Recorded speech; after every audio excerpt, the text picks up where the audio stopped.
ces deux équipes, elles nous, comment dire, elles nous habituent à avoir des très bons moments dans les saisons et des moins bons. Les très bons sont plus nombreux que les moins bons, forcément, sinon elles ne termineraient pas dans le haut du classement.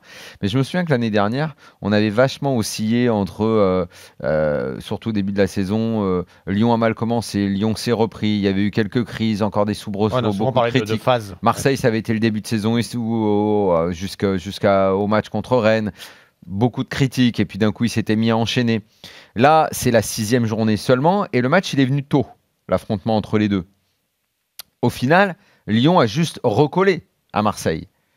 Et vu ce qu'on disait il y a une semaine de ces deux équipes, notamment après la victoire de l'OM à Monaco, où on voyait dans Marseille d'un coup plus de certitude, plus de jeux aboutis, plus de bonnes choses qu'à Lyon qui était en plein flou, on peut même pas dire laboratoire tant on savait pas trop où ils allaient.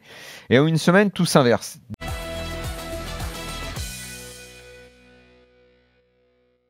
Lyon a joué d'abord en contre, après c'est quand Marseille s'est liquéfié qu'ils ont remis le pied sur le ballon et qui donne l'impression d'avoir contrôlé complètement le match.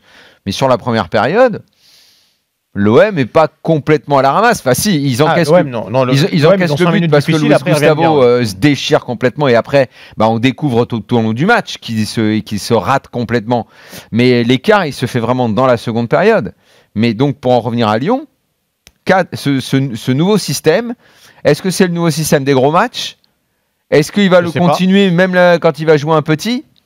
Maintenant, c'est la question. Parce que Genesio, il n'a pas réellement les idées claires. Il est très pragmatique. Mais il va en avoir plusieurs des systèmes, des idées, des plans. Oui, c'est pas pour l'instant, mais quand on a un qui marche très bien, c'est quand même mieux. Oui. Que d'en avoir de changer et de ne pas avoir beaucoup de différences quand tu changes de système. Toi aussi, tu peux avoir un tas de slips. Ils sont tous sales, c'est un problème. Pour le coup, je le dis depuis le début de la saison, moi, Luis Gustavo, je le retrouve pas du tout. Non, cette année, il est moins bien que l'année dernière. Mais pas du tout. Ouais. J'ai commencé à en parler au mois d'août, j'ai dit on attend parce que peut-être franchement, Luis Gustavo, il m'inquiète. Je sais plus. Alors moi qui l'ai encensé le souci, je le comprends plus. Le souci avec Luis Gustavo, c'est qu'il accepte de jouer derrière, sauf qu'il a... C'est pas que consciemment il a jamais envie, plus etc. derrière, sauf contre les petites équipes. Ouais, je pense qu'il veut faire plus, quoi. Tu vois, il veut faire plus que son rôle, et du coup, il est souvent en train de casser cette ligne derrière. Il sort très très haut. Il a envie de faire plus, j'ai l'impression. Ce soir, il est à la ramasse totale.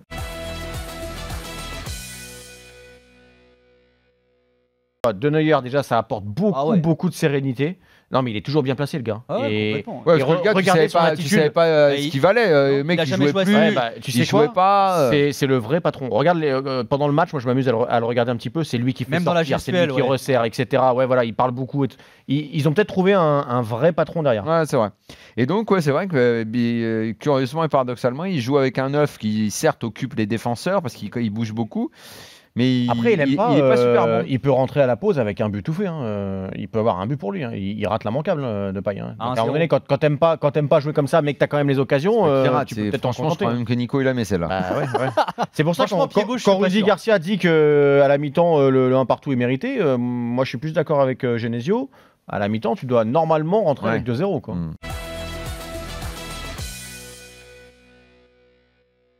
Tu les regardes là et tu dis, bon, ok, contre Rennes, tu gagnes, 3-1, pas de problème. Qu'est-ce que ça va donner en Ligue des Champions ? Là, je te rejoins. Si t'attendais aujourd'hui un match costaud, ça plein, pourra pas passer en Ligue des Champions. Non, effectivement, c'est pas le match qu'ils ont fait. T'es obligé de penser à ça. Non, mais en Ligue 1 aujourd'hui, je trouve que c'est. C'est comme Neymar, les gens s'extasient. Évidemment qu'il est dans tous les coups. Toutes ses passes quand il a joué 10 la seconde période. Évidemment qu'il est capable de faire les décalages. Il est très mais à un moment, il faut également penser à l'investissement qu'il représente, à ce que tu attends de lui. Tu as le droit aussi d'exiger qu'il court tout le match et pas simplement de dire il n'a pas besoin, il fait 3 passes, il se balade.